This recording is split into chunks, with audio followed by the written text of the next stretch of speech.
There's the ultimate option, and there are options a lot less than that. And we'll see. We're in a very powerful position. Right now we're in a very, very powerful position. آج ہم ایران پر امریکی پابندیوں پر بات کریں گے۔ امریکی صدر ان پابندیوں میں مسلسل اضافہ کر رہے ہیں، لیکن ایران جھکنے کو تیار نہیں۔ ایک اندازے کے مطابق اگر امریکہ کی طرف سے شمالی کوریا، کیوبا، وینزویلا اور لیبیا پر لگائی گئی پابندیوں کو جمع کر لیا جائے، تب بھی ایران پر لگائی گئی پابندیوں کے مقابلے میں شاید آدھی بھی نہ بنے۔ یہ پابندیاں ہیں کیا اور کیا ان کا کچھ اثر ہو رہا ہے؟ آج ہم اپنے چینل نامعلوم سے معلوم تک میں اسی پر بات کریں گے، تو دیکھتے رہیے ہمارا چینل نامعلوم سے معلوم تک۔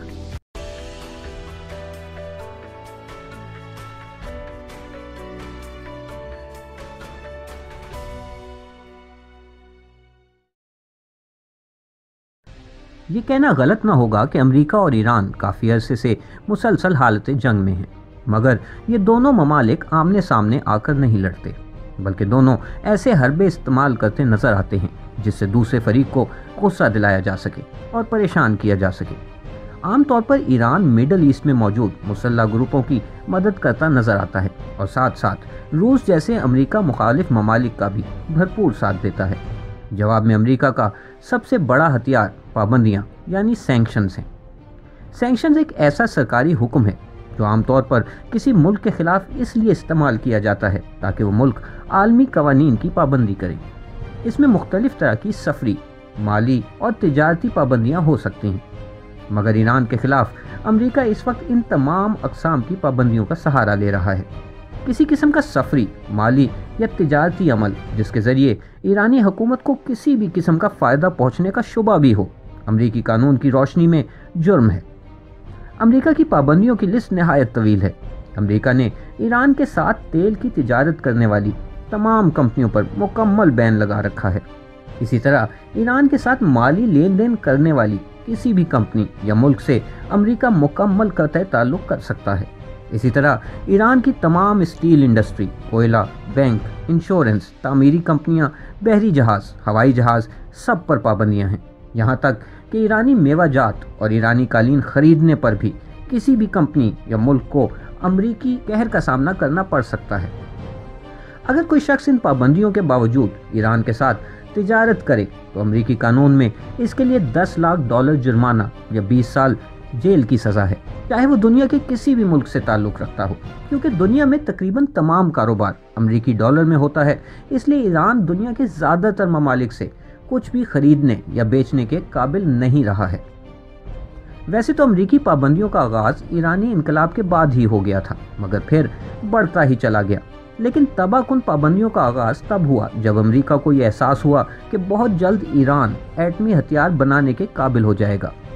2003 میں امریکہ کو معلوم ہوا کہ ایران کم از کم 2 مقامات پر دنیا سے چھپ کر ایٹمی سرگرمیاں جاری رکھے ہوئے ہے۔ 2011 میں امریکہ نے اقوام متحدہ سے مل کر ایران پر پابندیوں کا سلسلہ تیز کر دیا تاکہ کسی طرح ایران کو ایٹمی ہتھیاروں کے حصول سے روکا جا سکے، اور اس حکمت عملی میں امریکہ کسی حد تک کامیاب بھی رہا۔ ایک لمبی کشیدگی اور مذاکرات کے بعد آخرکار 2015 میں ایران ایک سیاسی معاہدہ کرنے کو تیار ہو گیا۔ اس معاہدے کا نام joint comprehensive plan of action یعنی JCPOA رکھا گیا۔ اس سیاسی معاہدے کو ایران اور امریکہ سمیت پوری دنیا نے ایک بڑی کامیابی قرار دیا۔ اس وقت کے امریکی صدر اوباما نے اسے پوری دنیا کی سیاسی فتح قرار دیا، مگر مسئلہ یہ تھا کہ بہت سے امریکی سیاستدان اور اسرائیل اس معاہدے سے ناخوش تھے۔ یہی وجہ ہے کہ موجودہ امریکی صدر ڈونلڈ ٹرمپ نے حکومت سنبھالتے ہی اس معاہدے کے خاتمے کا اعلان کر دیا۔ نہ صرف یہ کہ تمام پابندیاں ایران پر دوبارہ لگا دی گئیں، بلکہ 700 مزید پابندیوں کا اضافہ کر دیا گیا۔ امریکی صدر نے اسے ایران کے خلاف میکسیمم پریشر کمپین قرار دیا۔ اب سوال یہ پیدا ہوتا ہے کہ ان پابندیوں کے اثرات کیا نکلے۔ سب سے پہلے تو صدر ڈونلڈ ٹرمپ نے اس معاہدے کو تہس نہس کر کے رکھ دیا جسے پوری دنیا سیاسی فتح قرار دے رہی تھی۔ ایران نے ایٹمی سرگرمیوں کا دوبارہ آغاز کر دیا۔ پابندیوں سے ایرانی اکانومی تباہ ہو گئی، لیکن ایران ابھی تک کسی نہ کسی طرح ان پابندیوں کا مقابلہ کر رہا ہے۔ ایران اسمگلنگ کے ذریعے تقریباً ہر طرح کی اشیاء نہ صرف بیچتا ہے بلکہ دنیا بھر سے اپنے ملک میں بھی لے کر آتا ہے۔ ساتھ ہی ایران نے گاڑیاں، دوائیں، کاسمیٹکس اور جنگی سامان دوسرے ملکوں سے خریدنے کے بجائے اپنے ملک میں تیار کرنے کی کوششیں تیز کر دی ہیں۔ جب بھی کوئی نئی پابندی لگائی جاتی ہے تو ایرانی اکانومی کو ایک جھٹکا لگتا ہے، مگر 2 سے 3 سال میں ایران ان پابندیوں سے مقابلہ کرنے کے قابل ہو جاتا ہے۔ حال ہی میں ایران میں کچھ حکومت مخالف احتجاج بھی دیکھنے کو ملے، مگر ایرانی حکومت کا کہنا ہے کہ احتجاج کرنے والوں کو ایرانی دشمنوں کی پشت پناہی حاصل ہے۔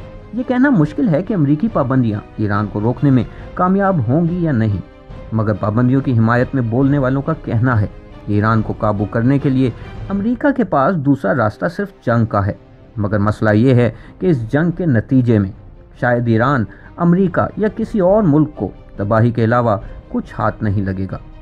مزید ایسی ہی ویڈیوز دیکھنے کے لیے ہمارا چینل سبسکرائب کریں، ویڈیو کو لائک کریں اور شیئر کریں، اور کمنٹس میں اپنی قیمتی رائے سے بھی آگاہ کریں کہ کیا ایران امریکہ جنگ مسئلے کا حل ہے